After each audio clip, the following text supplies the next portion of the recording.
Sundance, whose ceremony is considered the Holy of Holies in Lakota spirituality.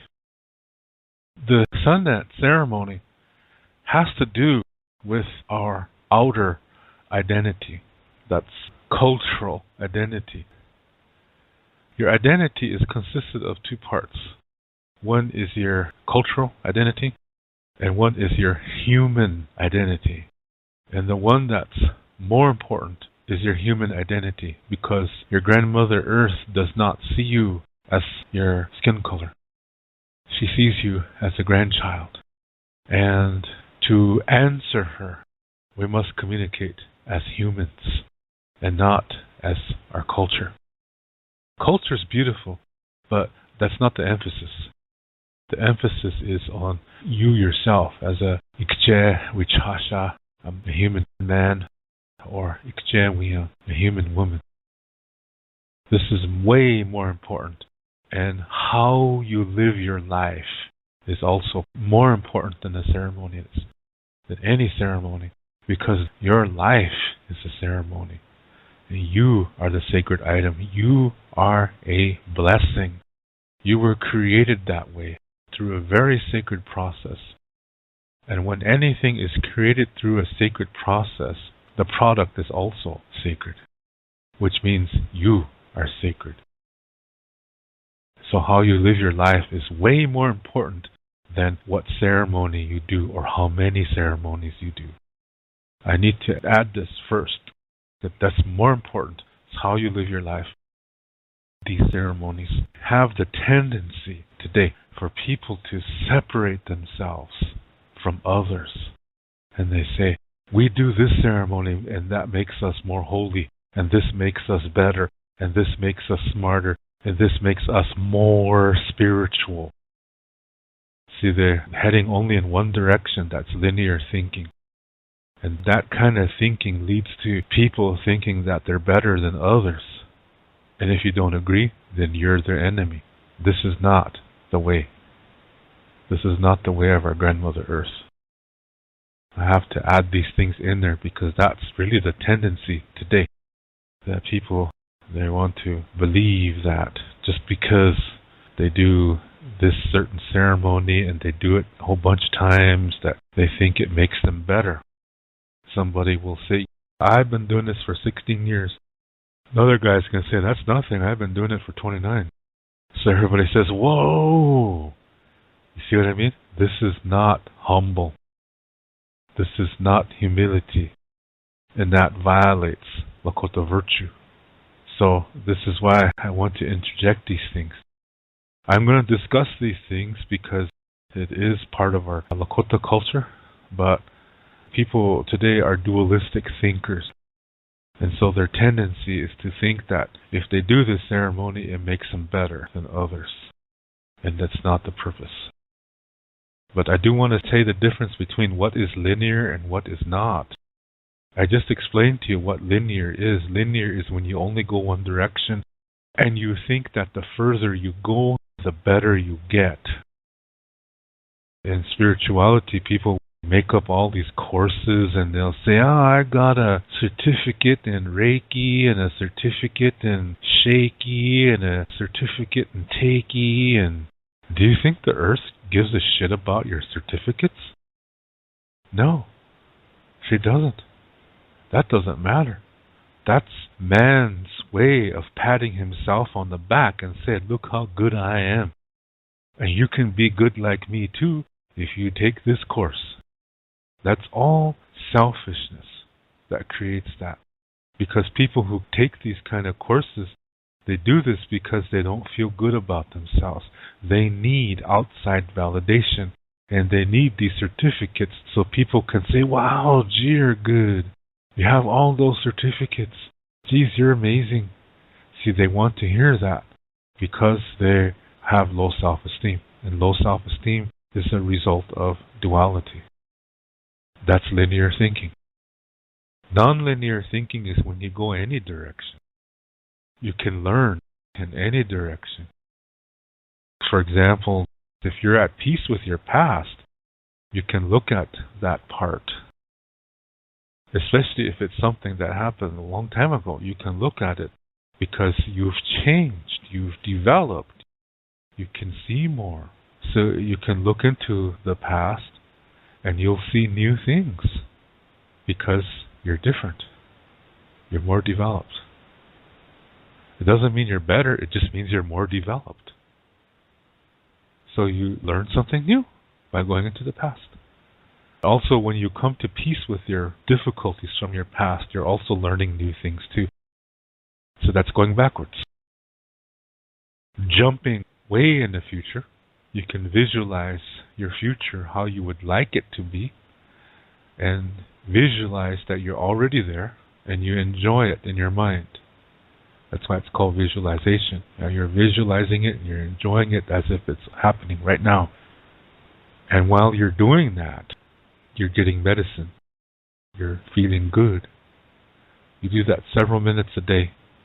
And then you come back to the present moment, because this is the most important moment.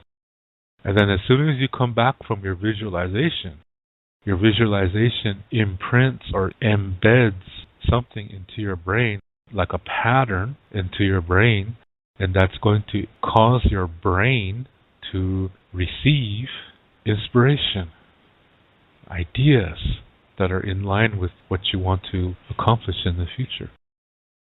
So you're learning from the future.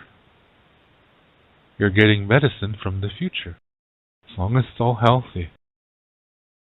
And as long as you remember that when you do this, this doesn't make you better. It just means you're learning. Never think you're better just because you know a lot of things. You just know things, that's all, but it doesn't make you better. It just makes you more responsible. So this is non-linear. And our stories are like that. They're non-linear. So a lot of people, including Indians, because today's Indians are mostly linear thinkers, they have difficulty following Lakota stories because they don't really go one after the other. They kind of go sideways sometimes. And that's when people have a hard time understanding. They'll say, hey, wait a minute. I thought this guy died in the other story. How come he's still alive in this one? You see what I mean? That's linear thinking. And to understand it, you have to be a non-linear thinker. Then it makes sense. So non-linear is you're a person of peace. You look for at least 3 perspectives to everything. And you learn from the past and from the future and from the present moment as well. They're all connected. That's non-linear. So, people who do these ceremonies today, they think that the more they do, that the better they become. And that's linear thinking. And that's the duality. That's not the ancestral way. It violates humility and respect, compassion, generosity. It violates a lot of things. The sun dance is part of the male cycle. Women have 7 stages of development. Men have 4. This is why the numbers 7 and 4 are sacred for us. Now, when that happened, this created an imbalance between men and women. But in time, men were given 3 ceremonies to come back into balance with women. And Sundance is one of those ceremonies. The Sweat Lodge is another one. And Crying for a Vision, Hamblecha, is the 3rd one. These are for men only because they need it. Women don't. Women in their menstruating years don't need these things. And if they do them, then they throw it off balance again. Which means they're going against their very nature. And that's akin to ripping their hearts out and throwing it on the ground. Which is when they're killing their own nation. So these are really ancient things here that I'm saying. So again, I'm going to say it one more time. These ceremonies, when I say they're for men, it's not because men are better. It's the opposite. We need them to come back into balance with womankind. So there's things that happen inside a woman that do not happen inside of a man. And this also plays a role. Why men have to do these ceremonies. For women, it's internal. For men, it's external. This is how we can complement each other. So neither gender is more important than the other, as long as these ceremonies are in place and that the rules are followed concerning them. So, talking about some of the goofy things that happen concerning that, I just found out today that, and I won't say which reservation it is, but it's a reservation that has a casino. And they're doing a Sundance in the area, not at the casino, but there's a Sundance happening someplace on that reservation. And when the day of dancing is over, some of the dancers head over to the casino. This casino has a hotel. So they go sleep in the hotel room for the night with their family. And then next morning they get up, take a shower, and then go back to the Sundance area and continue to Sundance. This is really a violation. I'll tell you why.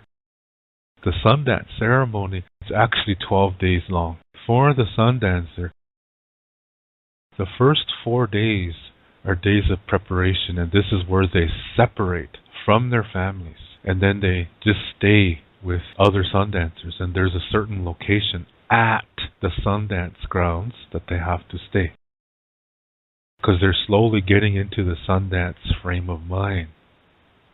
They're leaving the normal world, so to speak. On the 4th day of preparation is Tree Day. That's when they cut the tree down. There's a sacred way of doing that. There's a sacred way of delivering it to the Sundance circle. And there's all kinds of things that happen before it's put up for the ceremony. I'm not going to say what those are because I know there's New Agers listening and they're writing all this down, so I'm going to give out just the important highlights here. So that's what happens in the first 4 days. The second 4 days is the days of the dancing. On the 3rd and 4th dancing days, that's when the dancers pierce. And then after those 4 days are done, then the dancers, again, still stay separate from their family. But then the last 4 days is a conclusion time. And that's when they slowly come back to the normal world. And then on the last conclusion day, they come back to their families. So you see, the Sundancers are always supposed to be at the Sundance arena. And they sleep on the ground because of Grandmother Earth. There's a special reason for this, but I'm not going to go into it. It's really a sacred reason.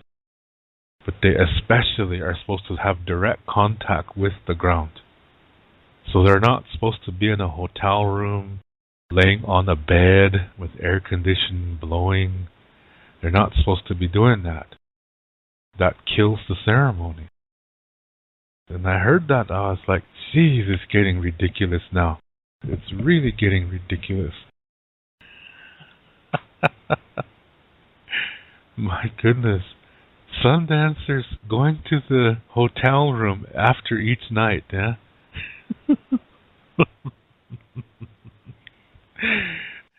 That's not even, I mean, geez, it just doesn't make sense. It's just stupid. How can you stay in a Sundance frame of mind when at the end of the day you're going to a hotel room? And even then, at the end of the day, they go back to their families each day. And they're not supposed to even do that. Because to make this ceremony effective, they have to not be a part of this normal Earth time. They have to be part of a sacred Earth time, but not the normal one. And going back to your families breaks that during the days of the ceremony. And so to go to a hotel is even more ridiculous. So that's really, really not right. And there are no exceptions. And some people might say, what? But then that guy has a medical situation. Well, if he has a medical situation, he's not supposed to be doing the ceremony. That's the other thing. Back in the 1980s, they issued this alert to all sun dances, is that they wanted, for those that are piercing, that they have to now bring their own piercing tools and that they have to be sterilized because HIV had just entered the world. And this is why they were saying that. That was in the mid-1980s when that was going around. Because before, the medicine man that's doing the ceremony, usually he brought his own knife and he'd be piercing everybody who was supposed to be getting pierced. But they changed that rule because of this HIV. And so they said, okay, now the dancers have to bring their own sterilized piercing tools. So when they are going to lay down to get pierced, they bring their own knife and they give it to the medicine man, then he does the piercing. But it's the dancer had to bring their own knives after this HIV thing started, which makes sense. Okay, well, back several years ago, I know a white woman who's married to a Crow Indian, and they live in California. And this Crow Indian guy comes to one of the sun dances on Pine Ridge every year. And he didn't want to bring his wife. Yeah, he always wants to come alone. He said, this is an Indian thing, he said. Gee, not that. Why did he marry a white woman if that's the way he feels? You know what I mean? And so she just, yeah, well, whatever, you know. If you don't want me there, then okay, she said. So here, after the ceremony was over, see, he drove, yeah, it was about 2-3 day drive. And he called saying he was ready. He was going to be heading out. So they were expecting him in a couple days. A couple days later, he never showed up. So they were getting concerned. And finally, he showed up several days late. And he was barely driving. And they thought, geez, he drunk? Because he was really looked out of it. So he pulled in, didn't even make it into their driveway. He was still on the street. He just was laying there. So they all ran out saying, what's going on? And he said, yeah, well, ever since the ceremony's over, I said, I've been sick. So I had to pull over by the side of the road and sleep for a while, he said, until I feel better, then I drive again. He did that all the way back from South Dakota to California, stopping off and on like that to doze off by the side of the road. His wife said, geez, you really look in bad shape. No, I'm okay, he said. And he said, yeah, my chest kind of hurts, but that's from the piercing. So she said, let me take a look at it. And he said, no, that's an Indian thing. And she said, the hell with you, let me take a look at it, she said. He was too weak to fight her off, so she threw off his hands and lifted up his shirt. And here, she really freaked out. She couldn't believe what she saw. And she said, we need to get you to the hospital now. No, no, no, he said, that's white man's medicine, he said. I just need Indian medicine. I'll be all right, he said. And she said, you're going to die if we don't get you to the hospital. And he was like, no, you're wrong. You white people don't know things. You have to be Indian to understand, he said. And he was so weak. And she just basically dragged him to the hospital. He couldn't even fight her because he was so weak. So she pushed him to the passenger side and buckled him up and got in a car and drove to the emergency right away. The nurses saw him and they were like, oh my goodness, let's get him in right now. They were really freaked out. The nurses were saying, what happened to him? Did he get beat up? And she said, no, they did a Native American ceremony where they pierced themselves in the chest. Where they took him in emergency immediately. They had to operate and do transfusion and things like that. And then they put him on dialysis because it turned out he's diabetic.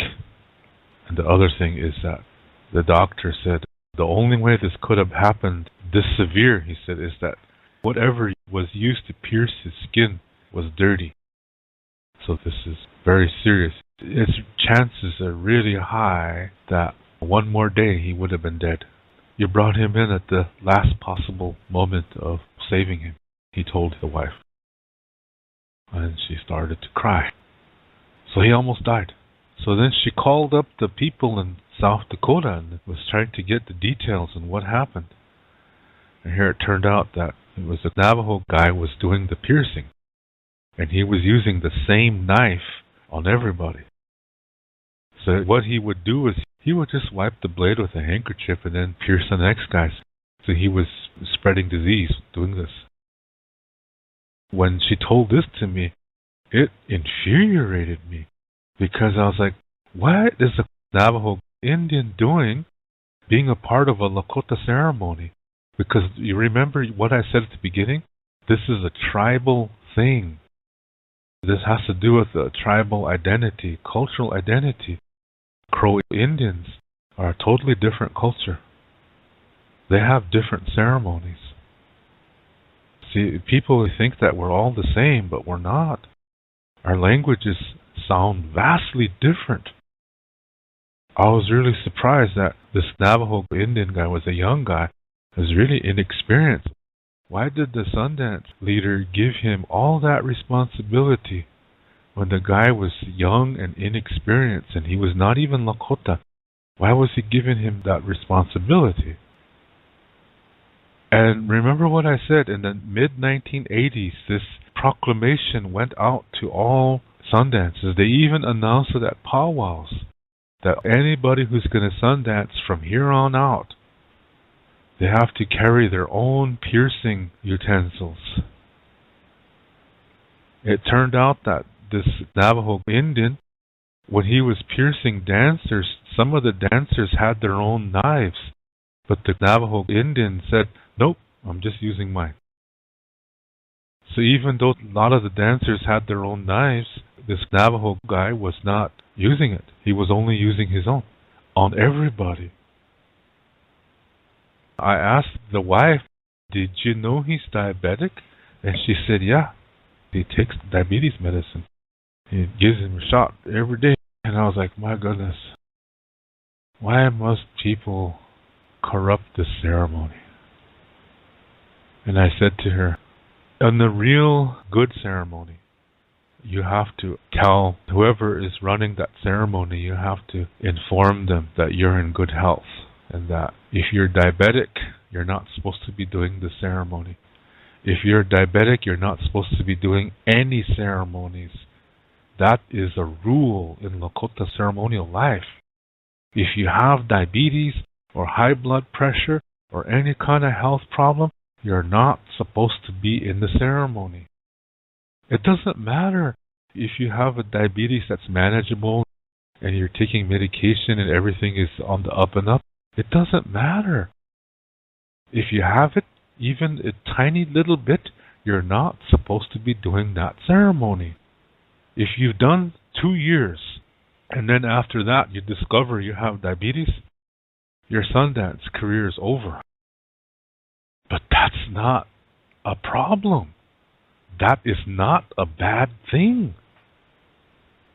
Because the more important identity is your human identity. When you say that you're Ikchewichasha, that's a human man. Or for women, Ikchewiya, that's a human woman. That's what's important. The other thing I was saying is, how come a Crow Indian was doing a Lakota ceremony?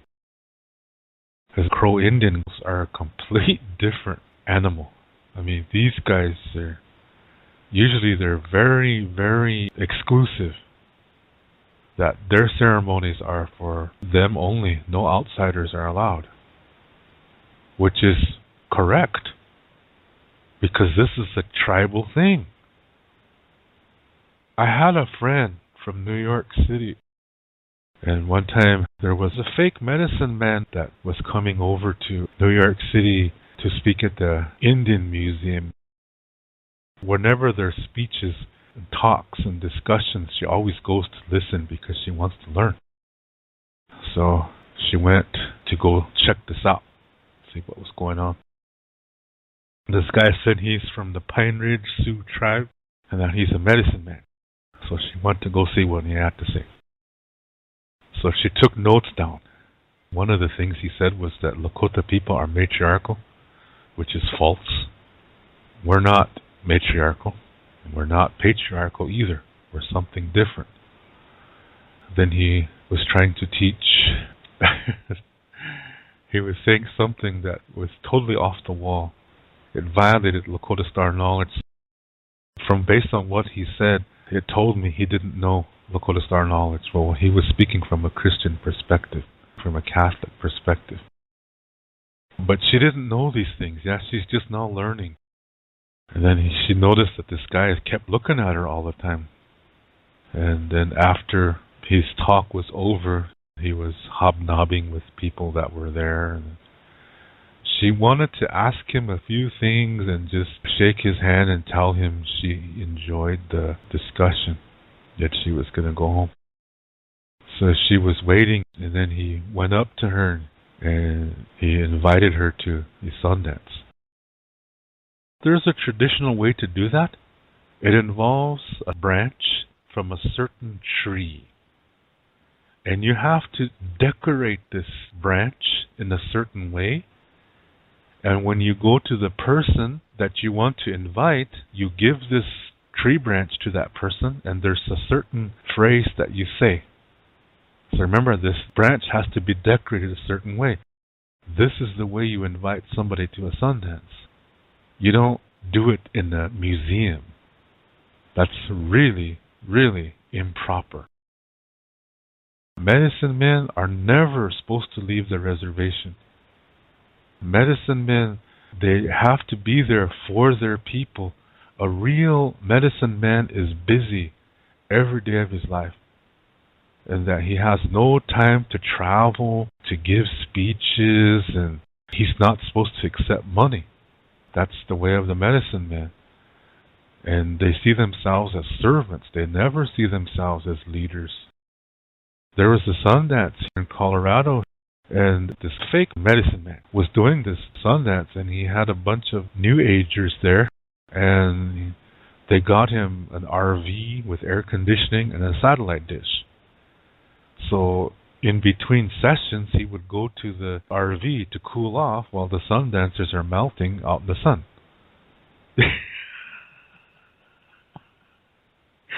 That is a gross violation. A medicine man stays with the dancers at all times.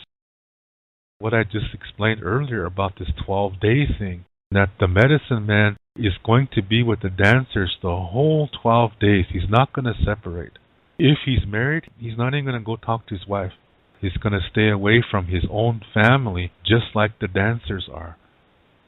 So to go to an RV, why is it that he's in the RV with the satellite dish even at a Sundance? On the Sundance premises, he's in the RV with the satellite dish and air conditioning. Do you see what I mean when I say the Sundances are becoming circuses? This guy is really tricky because he can say really, really nice things, but he has an agenda behind it. What he says is his candy storefront, but what's behind it is something really unhealthy. This is not a medicine man. This is a guy who's disguising himself as one. So, air-conditioned RV with a satellite dish, my goodness. He had his New Agers really supporting him luxuriously. So for several years, he moved his Sundance from Colorado to Pine Ridge. A relative had land on Pine Ridge. He would use that. So all these New Agers would come. Pine Ridge is probably one of the worst places to go for Sundance because there's so many people like this that are really fake. Rosebud is like that too. And Standing Rock and Cheyenne River are starting to become this way now as well.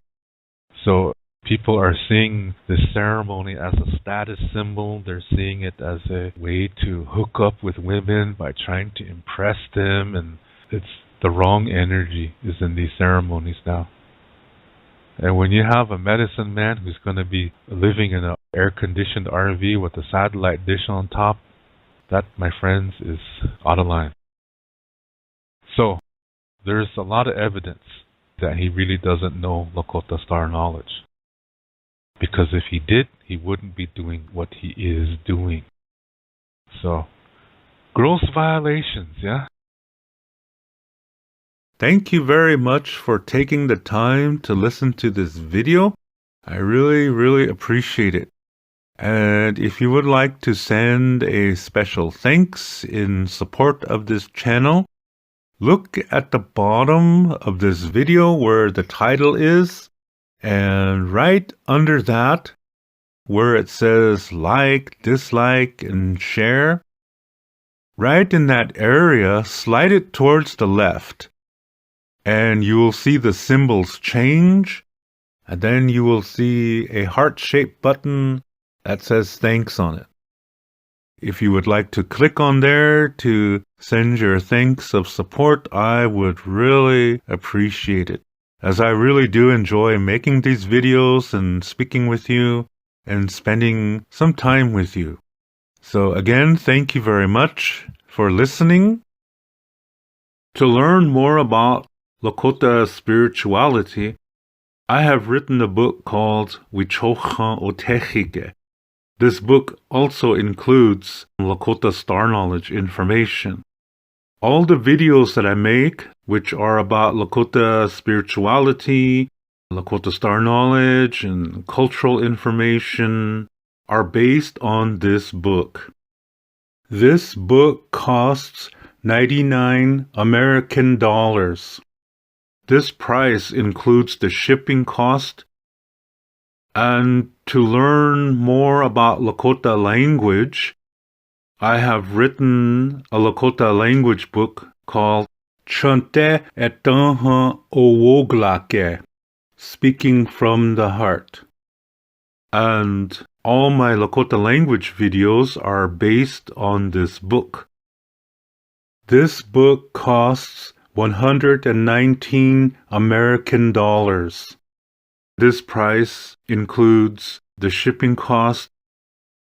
I also teach online, and I give spiritual consultations as well. If you are interested in any of my services and products, you can send payment via PayPal to my email address, which is hehaka7@yahoo.com. That's HEHAKA,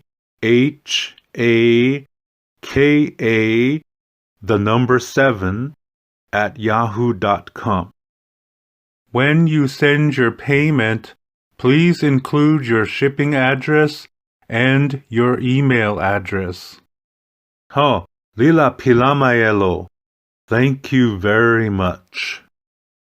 In the Lakota way, everything is circular.